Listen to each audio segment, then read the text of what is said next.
All right. Hi. Hello, and welcome to another episode of um, the WuMao Show.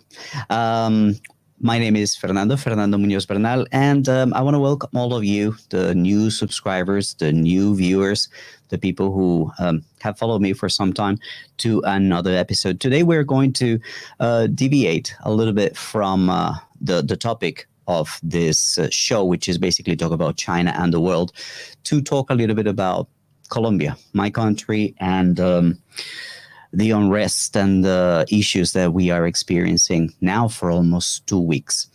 I want to, first of all, send all my love and my positive energy to the people of Colombia who are struggling. And I want to tell you also how this conversation started. I basically contacted my brother and I said to him, look, I actually don't understand what's going on. I have been outside of the country for more than 20 years, so I don't really understand what is going on. And he took some time to reply, and I came to the realization that it would be important to let people know what the situation really is, all the different history and societal effects and influences that have brought Colombia to the situation where it is right now. So today I'm very pleased and very honored to be joined by, well, three people that are going to help us understand the situation. The first person that is going to be joining us is Alvaro Riascos. He is from Cali.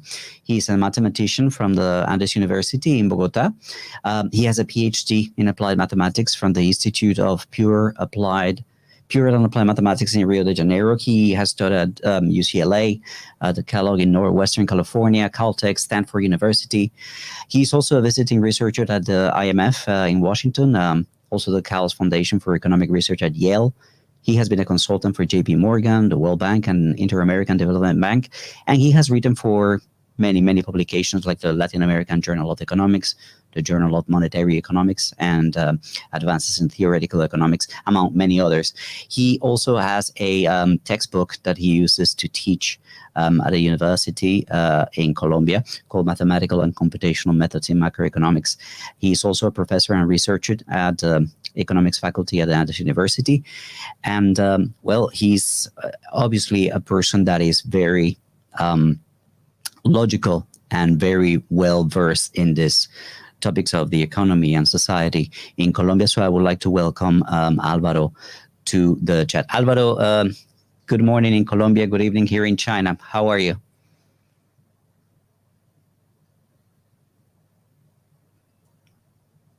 Alvaro, how are you? Good, Fernando. Thank you very much for the invitation. And good. Can you listen to me? Yes, we can hear you. I would like to know from the Fernando, people in the can you comment listen? section to let us know. Yes. Good. Well, thank Alvaro, you I very wanted much for the invitation. Mhm.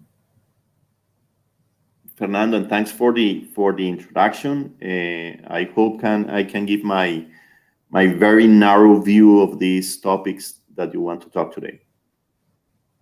Okay. Thank you, Alvaro. We are going to be covering different topics, like in different chapters of the history of Colombia, to enlighten people a little bit more as to what has brought us here and what the future path is.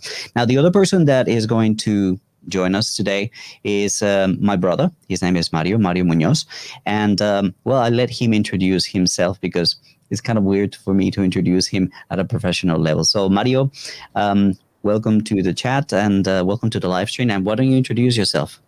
Okay, hello everybody. My name is Mario Muñoz. I am basically a citizen of Colombia, and I've lived in Cali. We grown up in Cali, and then I came to Bogota to study at Universidad de los Andes. That's where I met Alvaro.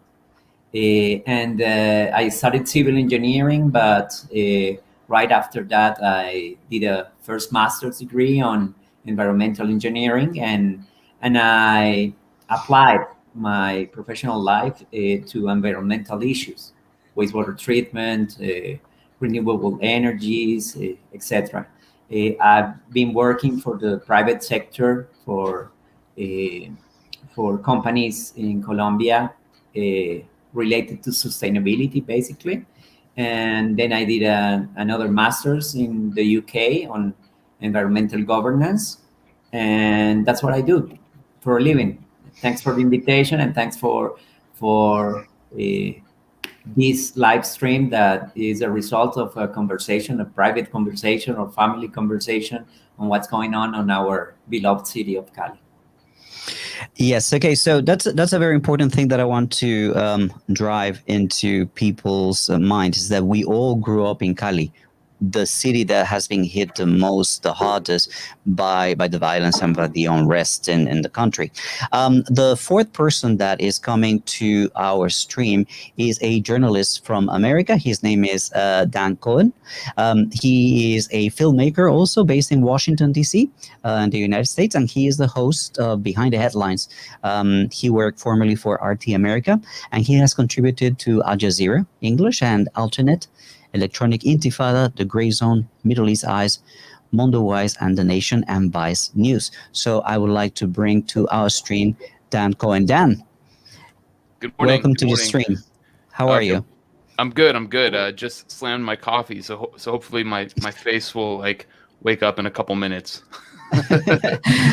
All right, Dan. I think that this is something that I'm very grateful that you have joined us. We've met through Twitter, basically, back and forth in some communications. Some of the reports that you have posted on Twitter and different media about the situation in Colombia, kind of like told me I would like to have you on this conversation so that you can understand a little bit more what the situation is on the ground from people from the area, Cali particularly. So thank you for joining us. So let's start with a little bit of history, okay? The first topic that I want to bring to the table is our history of growing up in Cali and what we call the narco society. Sorry, let me interrupt you for 1 second. For some reason, the sound is really bad on my end. Let me exit and come right back. Just try that and see if that fixes the problem, okay? Okay, I'll be right back. Sure. All right, so... now it's better. Now it's fixed. Wow, just that was it. Yeah, I don't know, whatever. Now it's better. So, all right, sorry to interrupt. Sure, no worries. So, guys, I would like to start perhaps with Mario. Your experience in your how do you remember the time of us growing up, say from the 70s and the 80s, and what society was like at the time? Okay, it's well known that Colombia has been suffering from narco traffic a lot, struggling for several decades. We grew in Cali. Cali was the source of one of the biggest narco businesses with the Cartel of Cali. And there were times in the early 80s that they were fighting against the other narco group that was Cartel de Medellin. And then we grew up in Cali and also in Bogota and Medellin with bombs everywhere, with attacks into the city, and they were acting differently. I think the Cali cartel was more keen on corrupting the police and then let them pass with their business without any harmful activities of the police against the narcos. That's what I lived. The other side, the cartel of Medellin, has another strategy that was more into the politics. Pablo Escobar went to the Congress and was a congressman in some time, and they fight against each other for territories for the business, for the narco business. That's how I remember. Bombs everywhere, arms everywhere. But in Cali, particularly, if you were not messing with them, you live in a certain way on a normal day by day, except for the bombs. Dan, what do you remember from those years in America? What kind of information was shared or was delivered in the news to the American people about Colombia of the 70s, 80s?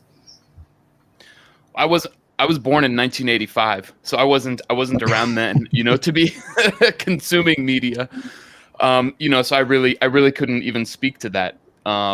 But if it's anything like it is today, that I mean, I really have no idea what the news coverage was like then. Unfortunately, I really have no answer to that. Sure, because I mean, this goes to something that we've known for a long time, which is some of the two longest wars that America has been fighting: the war on terror and the war on drugs, which started with Reagan. So let me go to Alvaro. Alvaro, how do you remember those years? Fernando, I recall pretty much the same sensations that Mario was telling. I think I would just stress that even we were going through a terror that was really frightening us a lot.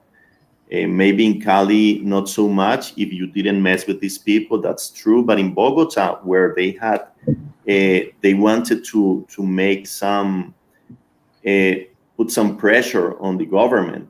They would put bombs at places that were public, like the El DAS, which was a police institutional from the police that was very important, and at places where many people would go just to put people, on a very scary mood, and they wanted to put a lot of pressure in the government. And these guys really got into politics, and that was the most aggressive move they did for the institutionals in Colombia.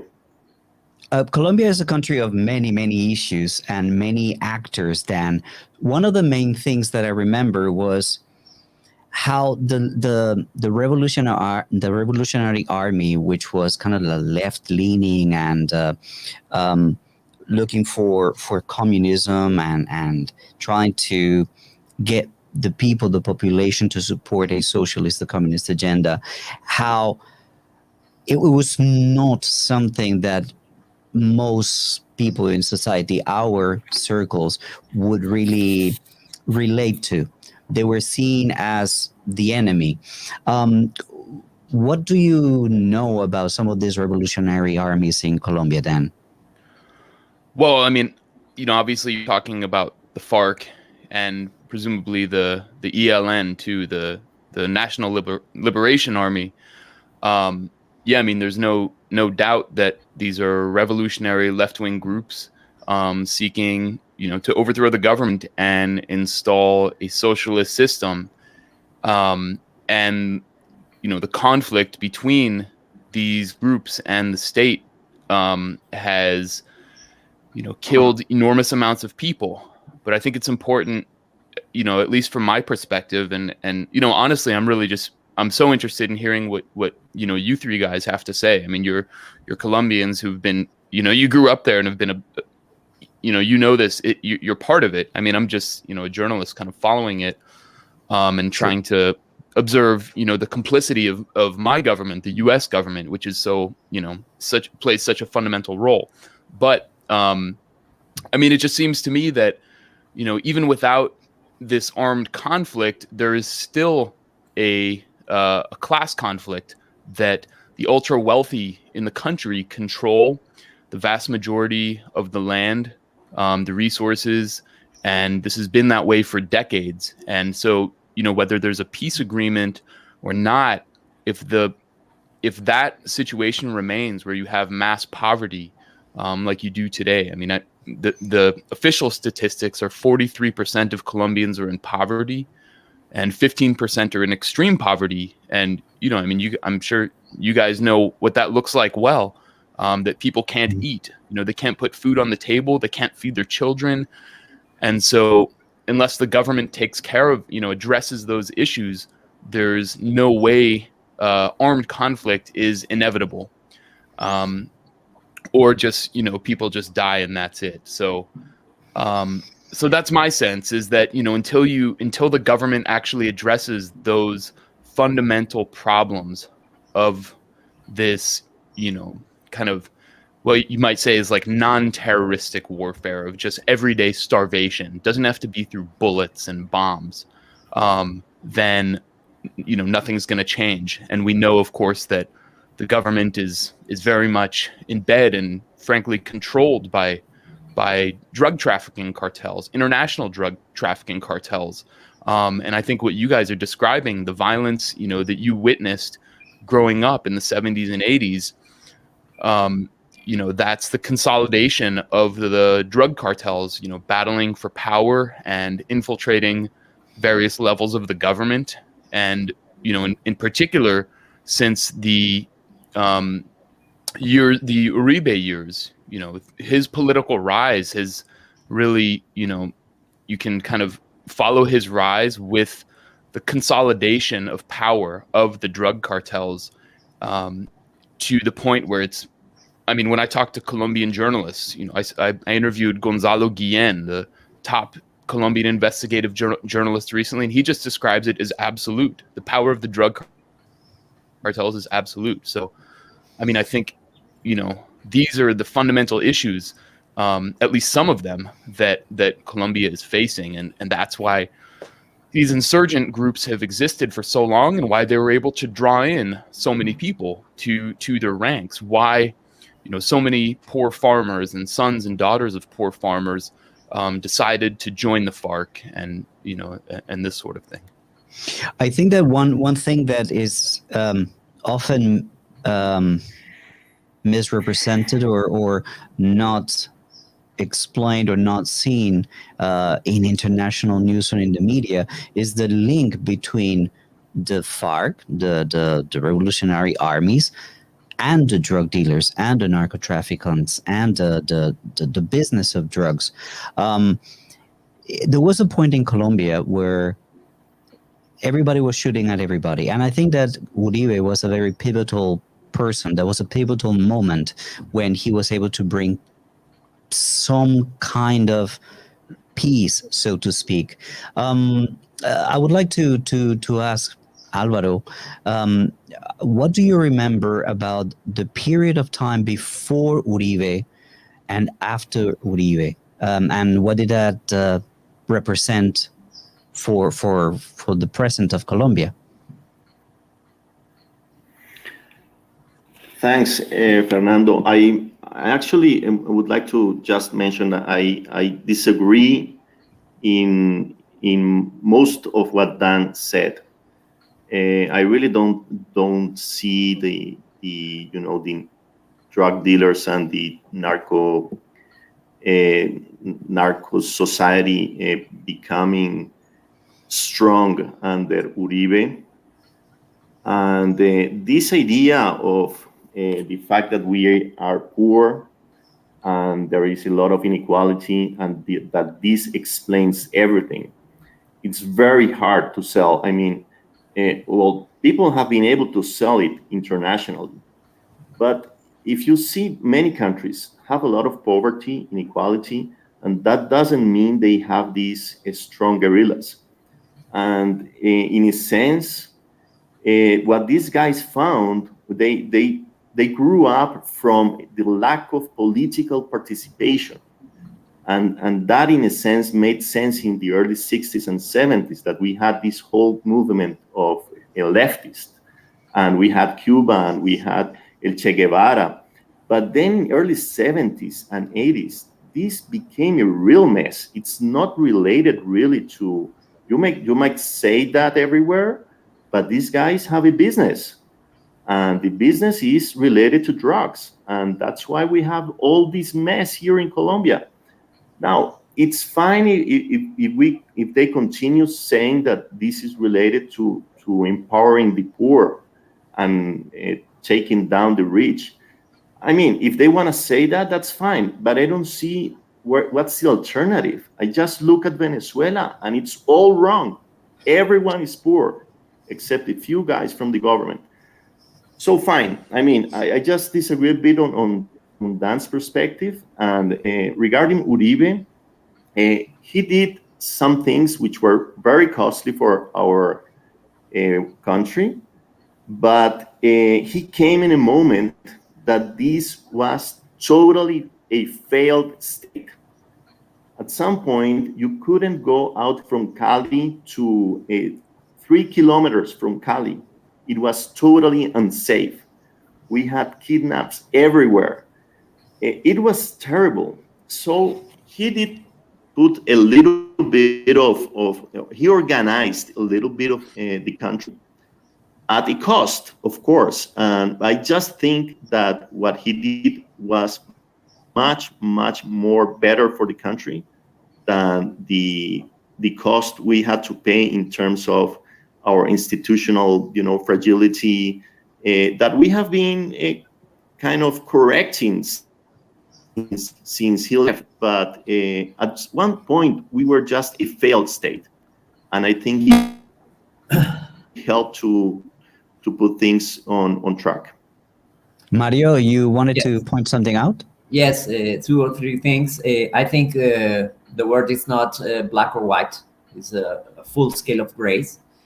I do think that in 60s, the left-wing revolutionaries had some reasons, some political and socioeconomical needs for be represented in the government, etc. And they started this revolutionary process. But I do remember when we used to travel to a little cottage that we had in Calima, some 90 kilometers away from Cali, that we were stopped by M19 guerrilla. That was a very political, let's say, at the early beginning, guerrillas. And they stopped us at the road and said, I want you to know my political issues and why I am trying to make a revolution. That was a guerrilla with a sense, let's say, but after that they needed to finance their projects, and they started kidnapping, as Alvaro said, and it get worse and worse, and they wanted more money to get a bigger impact, etc. And then they made the link with the narco traffic. And that was the worst part. And I totally agree with Alvaro. In early 90s or at the end of the 90s, Alvaro Uribe came, and because the state has not a good strategy to stop these kidnappings, this association, these bombs between the two cartels, etc., a new group of paramilitaries were grown, and they started another armed factor in this war, in this internal war, working out. So what Alvaro Uribe did is that, good or bad, I will not qualify that, but he negotiated with paramilitaries and stopped like more than 15,000 paramilitaries to get out, theoretically, out of the business. And then the road or the path was made for his follower Santos to start a peace agreement signature that took more than 6 years, and after that some other 15,000 from the guerrilla of FARC went out of the business, but it remains some groups of dissidents. You say dissidents, mm-hmm. Still going on with the narco traffic, and now associated with Venezuelan government. That is a new factor in Latin America, very, very difficult to deal on. So it's a process. I think some parts of the governments have done what they could. Some stopping paramilitaries in a bulk, some stopping the FARC in a bulk, but we still remain with narco traffic, and that's a big issue. And I just want to conclude that the main social and inequality, basically in opportunities, are an issue in Colombia, and probably is a side effect of capitalism that only seeks for growth, for permanent growth, and that leads to capital concentration of some, and gives to this bridge of income, and it's a main problem to be solved. But I don't think, as Dan said, that is only a problem of the government. I think it's a problem as a society. One thing that I wanted to mention is that one of the parallels that me and my brother were trying to make is, what was Colombia like when I left in the year 2000, and what is it now? And he was able to point out something very interesting from an economical standpoint. When you looked at certain indicators of the economy,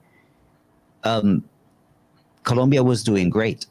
Colombia was growing, Colombia was improving, developing. You mentioned this group that Colombia was accepted into. What is it called in Spanish? OECD, the OECD. I don't know what that is in English. But anyway, Colombia was doing great in terms of the economy. And it was seen as a shining star, as I mentioned in one of my tweets. But the truth of the matter is that there is a disparity between the top levels of society and the bottom levels of society that was not represented in these indicators, in this economical or development indicators. What kind of, Alvaro, if I could ask you, what kind of successes did Colombia achieve in the last 20 years from an economic standpoint? Fernando, I think Colombia, well, obviously we have all these problems which are terrible. That's true, and we have to improve as a society and elect better governments, for sure.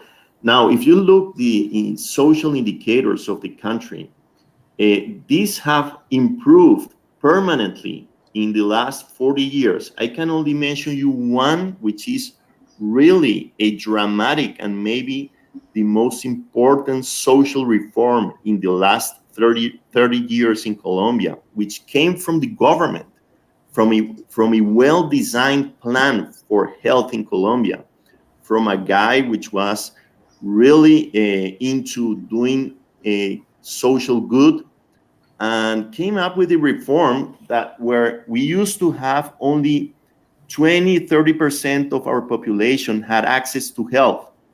And with the Ley 100 in 1993, we all of a sudden, we started to increase our coverage of health to the whole country. Today, we have almost 47 million people with health. It's not the best health in the world, of course. It's not high quality health, but now people can go to the doctor. We didn't have these 30 years ago. So in terms of health, of basic indicators of how many kids are die before 5 years old, how many women die before they give birth, etc., we have improved incredibly. And it doesn't mean it's perfect, but it shows that if we elect good people to the government, we have good ministers. We always have had a very technocratic sort of policy makers in key institutions like the central bank, the Ministry of Finance, the planning department. When these guys are there and we support them, we can make huge transformations for our society. And I do think we have improved a lot. All right. I wanted to then move on to the early protests. We don't want to stretch this live stream too long. The early protests started, according to Mario, 2019. The current ones, yes, there was a big protest movement on November 19, but there Mhm. have been in times before that. But this particular movement that is called Paro Nacional Like a started, national strike. yes, it started in November 19 with, I don't know, 3 weeks perhaps, Alvaro, I do not remember, 2 3 weeks of chaos, of chaos in the main cities. Yes. All right.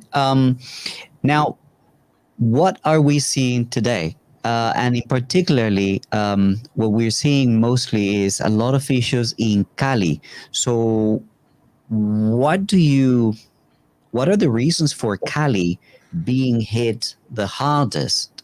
Could you guys explain? Is there any political situation? Is there any societal explanation for this? All of the above. I mean, the figures that Dan mentioned of 45% of poverty and 15% of extreme poverty are real. Basically, COVID pandemic exacerbated unemployment and hit the economy very hard. I think Alvaro is the can explain that better than me, but in Cali particularly, there are so many issues, social, political, and the presence of the croplands really close to narco traffic issues, and then exports via the Pacific Ocean, etc. There are lands very complicated in terms of narco traffic, but there is a lack of opportunities in Cali. The figures of unemployment in Cali are stronger than the rest of the country. The figures of poverty are around 60 or more percent. Is even worse the situation in Cali and the south west of the country than on the mean. So I think it's that we have a left-wing mayor in Cali, and we have a right-wing governor of Valle del Cauca, the department. So we have a bump there. You also mentioned a very important aspect, Dan, which is the society and how it has developed into a society that has very little hope. We were talking yesterday about something that I could only translate into English, either into something like the neither or nor generation. They won't study and they won't work. It's the ninis in Spanish. These are people who are caught in a dichotomy. If they study, they're going to invest a lot of money that probably they don't have, and if they graduate, they're going to get paid very little. Or if they go to work, they might make the exact same amount of money, or money that is not worth to take them anywhere. In a way, I actually, a little parenthesis here to connect it to China, which is my experience. I think that this is one of the things that fueled the Hong Kong riots, Dan. The cost of living in Hong Kong and the lack of a future, a path for the youth. What do they have to do? Go out on the streets and protest. So another important picture here is all these actors. From the outside, Dan, who do you see as the actors of this protest? Well, I think the dynamic you're describing is very accurate. And when you compare it to Hong Kong, that's very accurate too, where you have these very legitimate frustrations that in Hong Kong, the U.S. poured money into to kind of drive the agenda. And frankly, it's a very similar feeling here in the United States, where young people, if they decide to go to college, university, they come out with crushing debt and very little job opportunity. And so it breeds frustration and anger, which can kind of go all sorts of ways, can be exploited, one way or the other, or it can be channeled into something, positive. And I think in Colombia, just from what I'm seeing, it's an even much more severe image, a much more severe version, of what we see here in the United States, for example, that sort of thing. As you said, young people really have no future, even going to university. There's, very little they can do to be able to, build a life for themselves. And so many go abroad. I went to the protest it was basically Colombian diaspora outside of the embassy here in DC. And there were a lot of young people who were just like, I don't want to be here in the United States, but this is the only place that I can have an opportunity.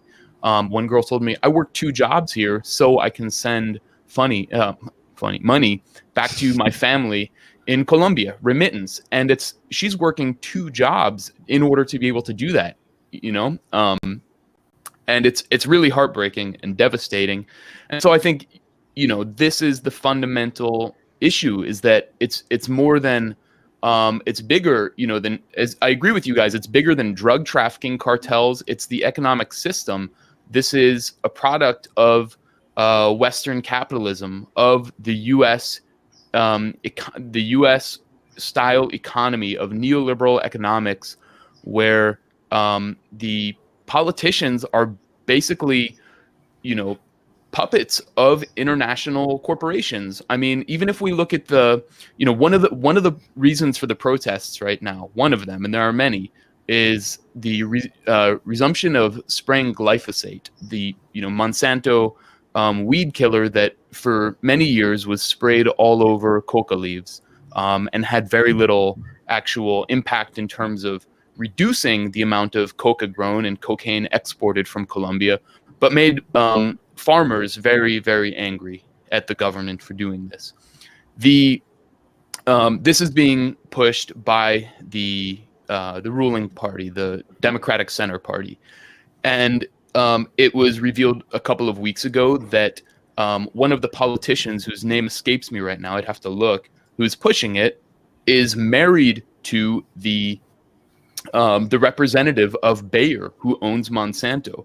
So, this is at the, we can obviously call it a conflict of interest, but that's just like one example of how the politicians are not representing the people's needs. If they were, would there be such enormous amounts of poverty? And so for a few people, it's, the system has done very well. For a small percentage of the population, it's done really extraordinarily well. For a huge portion of the population, it's been terrible. And in those years of growth where, everybody kind of, the entire system is growing so people can rise, so it provides for some people to a degree, then, it kind of gives this appearance that it's equitable. But as soon as the growth stops or there's some kind of, economic slowdown, then, it kind of pulls back, and then only the ultra wealthy are continuing to make money. And even then, when I look at images from, for example, the outer regions of Colombia, where there's essentially the government doesn't exist, in Chocó or in La Guajira, there's starvation there. There's no health systems there. There's no health service there. So, I mean, I think, there's basically there's a few different realities for people who have government services, and then in the population centers, and then there's another reality entirely for people who live in the country, whose only experience with the government is the military, is armed forces coming to subdue them in any way. And then now that experience in the cities is becoming is becoming more stratified, to the point where, as you said, young people have no future. So, I mean, I think one of the important points to drive home about the national strike is it's about, of course, the tax reform proposal that is being rejected by so many people, and that's to satisfy international capital, to project stability, but that has to be taken from the poorest people. It's also about the intentional unfulfillment, the attacks on the 2016 peace accord. That basically since this peace accord that ended 52 years of civil war between the government and the FARC, the left-wing revolutionary group, there hasn't been real peace. There has been the extermination of social leaders, like 1,150 social leaders. I think right now 248 ex-combatants. These people are being wiped out, and the government has not fulfilled its end of the agreement, which is to basically transform the society, because that would basically be bad for the interests of the ultra wealthy. And so that's another reason. There's so many reasons that Colombia is in crisis, and I think it's just gotten to a breaking point now. I think that you're very, very correct when you point the fact that this tax increase, that the tax law that was being suggested to pass, was the thing that sparked the Kindle, was the thing that brought everybody out, and just the people couldn't take it anymore. A couple of things to say about that. When the current president was just starting his presidency, he actually mentioned that during the pandemic, it would make no sense to increase taxes. They're still going through, I think it's a third peak of COVID in Colombia. And that's when he actually came out with this reform, an increase in taxes for the middle class and the poor people and everybody. His plan was to perhaps Alvaro, you could explain to us what was the plan, the economical plan with this tax reform, if you have an idea about this, and what was the objective? Fernando, I don't know the details of this plan, and it started in one way, and it all of a sudden started to change a lot, as is typically the case when it goes through Congress, or it actually didn't pass for the most basic study of the law. But anyhow, I don't know. I just I'm impressed not to see the efforts that governments, all of the governments, it's not about one left wing or right wing. No, many governments and many people that have been in power in Colombia, many technocrats, they have had an opportunity, and they have tried to change some things for the benefit of the poor. And as I said, look at the statistics. This country has improved a lot in the last 30 years, in the middle of a civil war, or whatever you want to call it. And one cannot see the guerrilla as these guys that are, pushing for great reforms. And I just don't think that's the way of looking at it. I think they also have a business. They have their own agenda. And regarding the coming back to the fiscal reform, we need a fiscal reform. That's a fact. So let me just point out that during this pandemic, the government had to spend billions of dollars trying to keeping alive many small firms, and it did cost $100 billion to do that. Billion pesos, sorry, to do that. It's a huge amount of money. We have to pay it. So they come up with a reform that I really disagree with the fact that it was the poor that were going to pay. The middle class was going to pay for sure, and then the rich were going to pay for sure.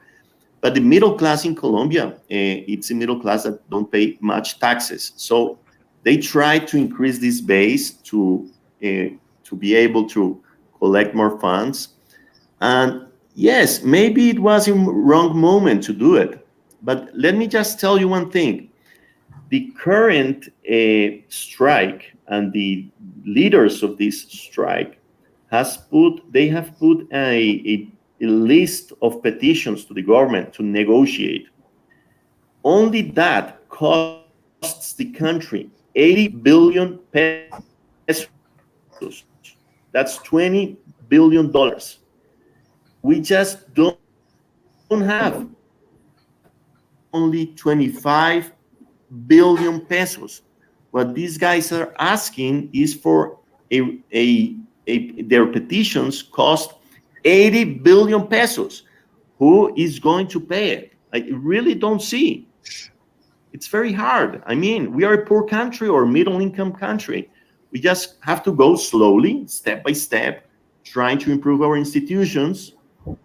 But the alternative, I haven't seen it around. I mean, I just look around our country and I just see things are even worse and without internal conflict.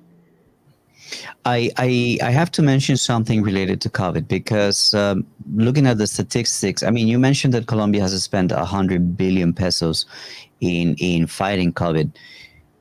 However, Colombia is the third country with the most deaths in the world, behind India and Brazil. India with 1.3, 1.4 billion people, and Brazil with 180. Colombia with only 50 million people is ranked third in deaths. So what do we attribute such failure, such failure in responding and controlling COVID? Mario? I just want to start with 2 or 3 points on what Dan and Alvaro were talking about. I think the government, every single government is working with good intentions and good plans to solve the social problem, the inequality problem, and invest in health, education, infrastructure, etc. To try to contribute to solve this problem that presents a lack of decades existing. And as Alvaro said, you cannot solve it from one year to another. It will take so many time to get rid of out of these problems. But instead of materializing these good intentions, they have a very poor or bad execution.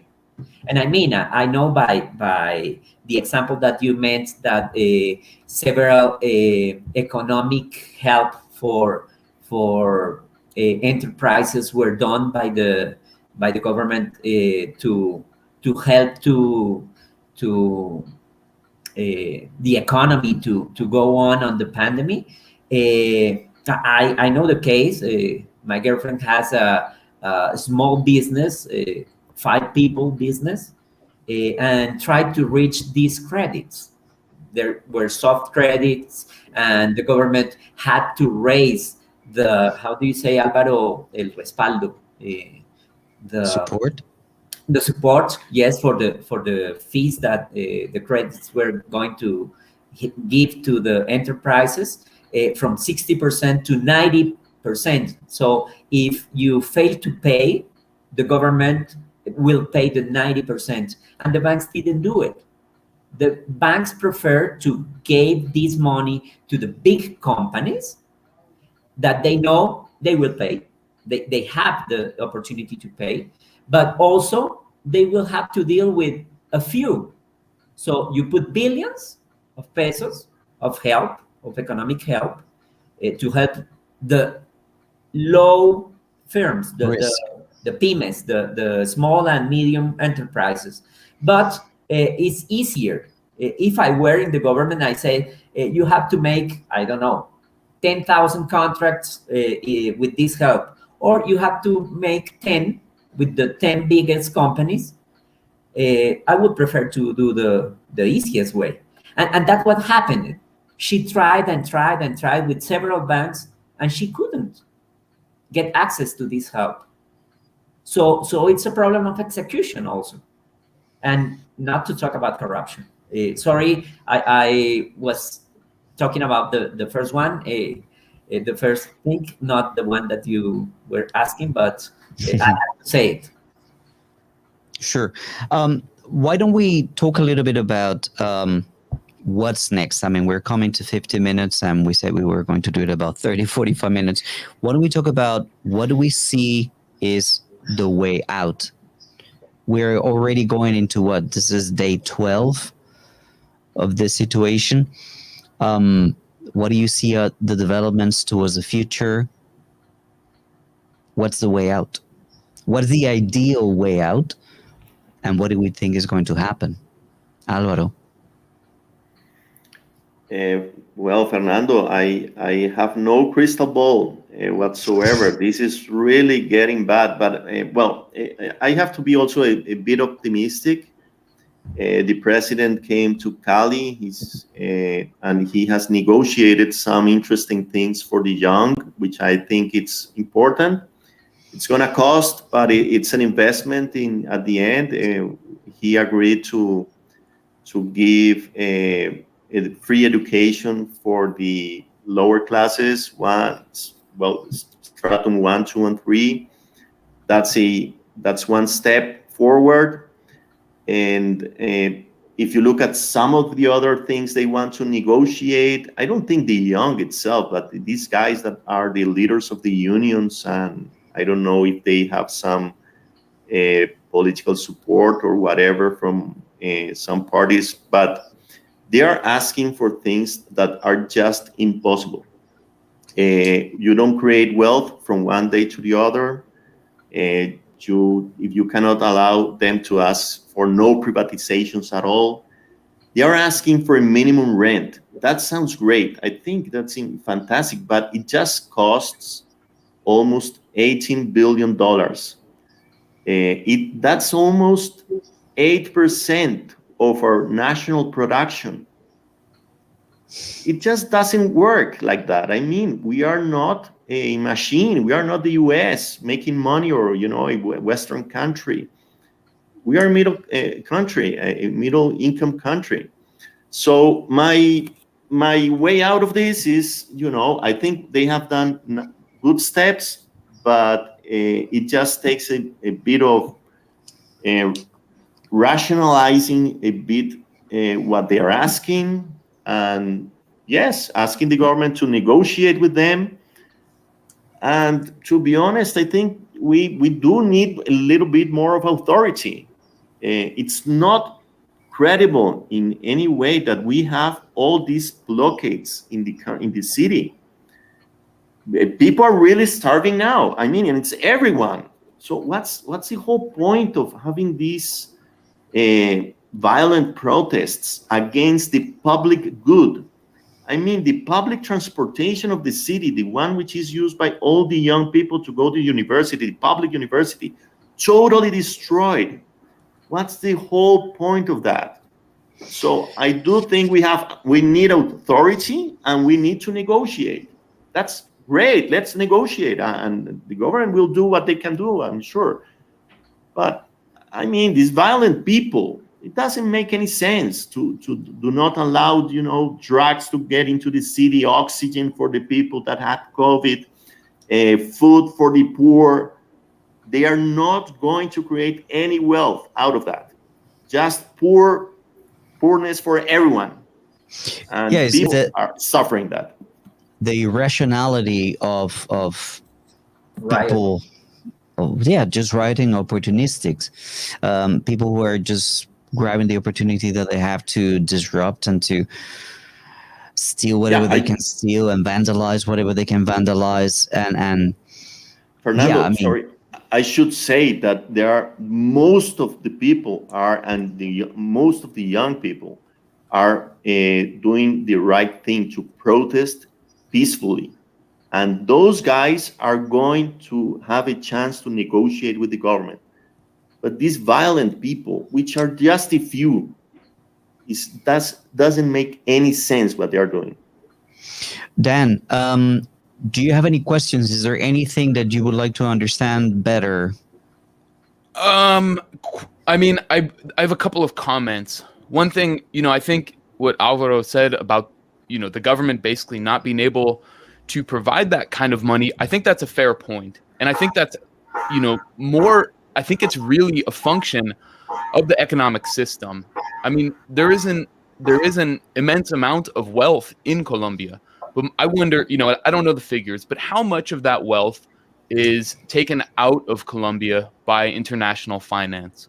Like when I look at the ownership of the private ownership of many of the biggest industries, how much of that wealth is taken here to the United States? Like I look at, for example, BlackRock, which I believe is the largest investment firm in the world. And there are 3 figures from BlackRock who are in the Biden administration now. How much is BlackRock taking? And, BlackRock is just one example that should be staying in the country. And that's where, that money could be going to balance this deficit. And why is the country in such a huge deficit in the first place? So I think we have to, not only look at this, very important, but one question of how to balance the budget. Where is this money going to come from? And look at how is this a systemic problem and that needs a bigger fix? Because right now it's at a point where clearly much of the public is rejecting this proposal, this tax reform proposal, and the government is in a position where it has very little choice. So that's, I think, until that's resolved, it's hard to see, even if there's some negotiation that temporarily calms things down, until that major issue is resolved. And I don't know how the country is going to really move on past these problems. The other thing, I think it's really important to point out that protesters are being killed by the police, the ESMAD riot police, and by what appear to be paramilitaries or civilians taking up weapons. It's unclear exactly, but those have been facilitated by police. And of course, Colombia has an extremely long history and very gruesome, bloody history of paramilitaries that have been very closely tied to the military and the state, that are basically an extension of the state, that have been responsible for an extreme amount of violence. And when we see these protests that police are basically surrounding and facilitating people coming with not only handguns, but even automatic weapons and opening fire on unarmed protesters. And whatever, differences there are with these protesters, there has to be a resolution through dialogue. And so if I'm a protester, I don't know how I would trust the government to dialogue when it's allowing these shootings to take place. I mean, there have been more than 40 people killed, many of them on camera by police and either civilians with weapons or paramilitaries, whichever they are. And there's basically been impunity. The violence has been really extremely shocking from the state. And so I think it's really important to mention that. Mario had a very interesting comment in a previous conversation related to the police and the expectation that people have of police and the reality of what police are. Do you remember what you were saying, Mario? Let's say if you have a group of people, there will always be bad people on this group.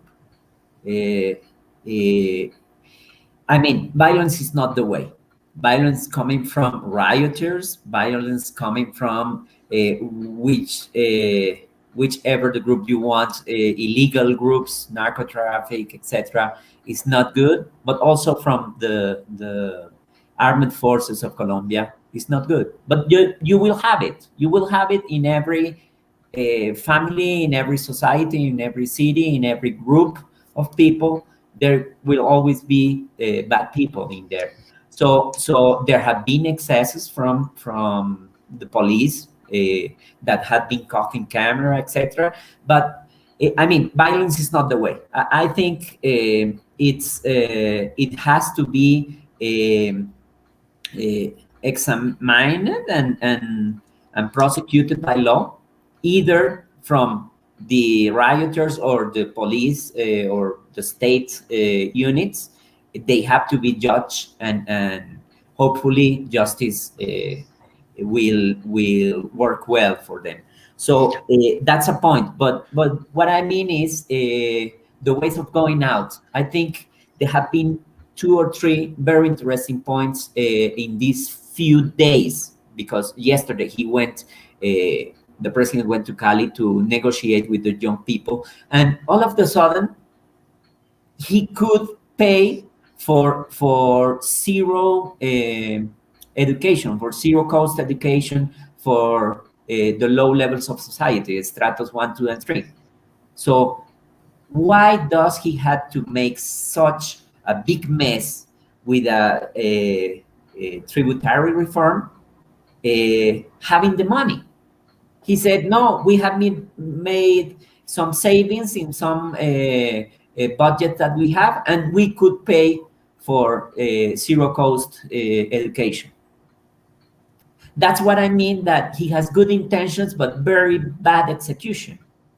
He has money, he can do it. And some other very interesting thing is that economic groups, mainly the industry that is associated in ANDI, the National Association of Industrials, had made some proposals on the reform.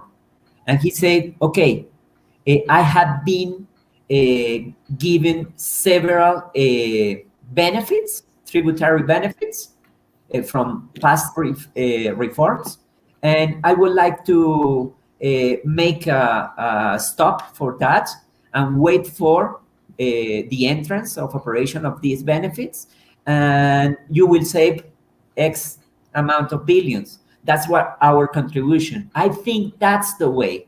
Every single one in this society has to make an effort to help lower the inequalities. And 2 things are the main goals, I think. One is the inequality in opportunities. I mean, basic human needs fulfilled, and then opportunities for education as a way of going out of this sink that we are. Well, gentlemen, we are coming to an hour of this live stream, so I want to thank you all for all your time. If I may, I would like to say that this live stream actually can explain to not only me or any international viewers where Colombia comes from, where Colombia is, what it is experiencing, and why it is experiencing it. And it's a reality that a lot of people don't actually get to see. So I'm very thankful to all 3 of you to come here and share your perspective, your points of view, the information that is not very commonly or popularly talked about in international circles. So I think that this will be very useful for people to understand a little bit better what the situation is and what the path forward will be. The topic of corruption is one thing that Colombia needs to address. The topic of the size of Congress, it's a topic that Colombia needs to address. The topic of a path for the youth is something that Colombia needs to address. Hopefully, things are going to get better in terms of finding peace again. But I don't see the future of COVID with all these people on the streets getting any better. I mean, that's the second thing to consider as in the next hurdle down the road for Colombia. Gentlemen, if you had one last thought, Alvaro, any wish, anything that you would like to share with us before we say goodbye? No, I hope that things improve and we can peacefully talk about all our problems. And I agree totally with many of our dreams regarding the social improvement of our society. So I just hope that, and thank you very much, Dan and Mario and Fernando, for for this space to talk. Thanks. Mario? No, just to say, corruption is a big issue that we haven't talked, and perhaps it would be good to have a second episode of this meeting. I'm very glad to participate and to share my points of view as a citizen.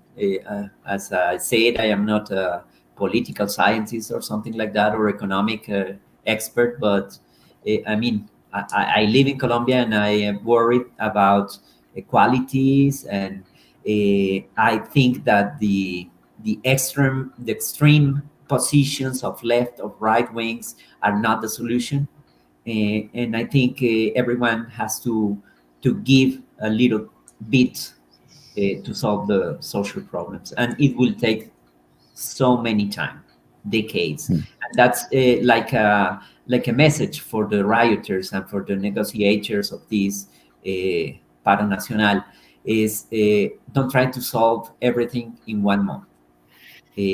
Try to make to design a path of getting rid of these social and inequalities and problems in a structured way. And for the government, the message would be to accomplish what they signed. One example of that is the peace agreement that hasn't been implemented as good as it should to solve the guerrilla problems. And this is a bomb, the next bomb to be exploited if the justice is not enough, if it fails the implementation of the peace agreement. So it has to be planned like in a long term, and a commitment should be of all the society and the government in the long term, not to solve everything in 1 year because we don't have the budget to that. Dan, any final thoughts? I mean, no, I just want to, thank you guys for having me on. It's, an honor to be on with 3 Colombians. I'm just an outside observer. So it's good to be on with you. And, I guess when I look at the position of my government here in the United States, obviously, Colombia is a top ally of the U.S. I think it receives more aid than any country in maybe the Western Hemisphere. The U.S. talks about human rights so much, and in the the era where Biden coming in, he said this would be return to human rights, and the U.S. has been really silent and hands off with this. And when you compare it to governments basically the U.S. wants to overthrow. If you look at anything that happens in Venezuela or Cuba or any of the socialist countries, China even, the U.S. is very extreme in its rhetoric, and it's calling out of alleged human rights abuses, and the media portrayal here has been very, very shocking in how it kind of whitewashes what's going on. And I think it's important to call that out, and that's one of my job. I see that as my job, is to kind of try to explain to the U.S. public what's actually happening in Colombia as best I can. So I'm actually working on a documentary. I was in Colombia in December. I was in Bogota, and I went to Argelia, Cauca, where a lot of massacres have taken place, and so I'll hopefully have that out in a couple of weeks, and be happy to share that, and maybe we can come back on. And I'd be really curious to get actually the various reactions to it. So thank you guys for having me very much. Sure, Dan. No, I hope that you, as one of the representatives of the international community, was able to see where we're coming from, and I think in that sense we probably accomplished a few things here and there. Well, gentlemen, thank you so much, and well, that's it for today. Alvaro, Mario, Dan, until we see you again, thank you so much. And remember, guys, if you like this video, you can give it a thumbs up, and if you like the content on my channel, consider subscribing. And until I see you again, take it easy. Bye for now. Bye, guys. Bye. Thanks. Bye-bye.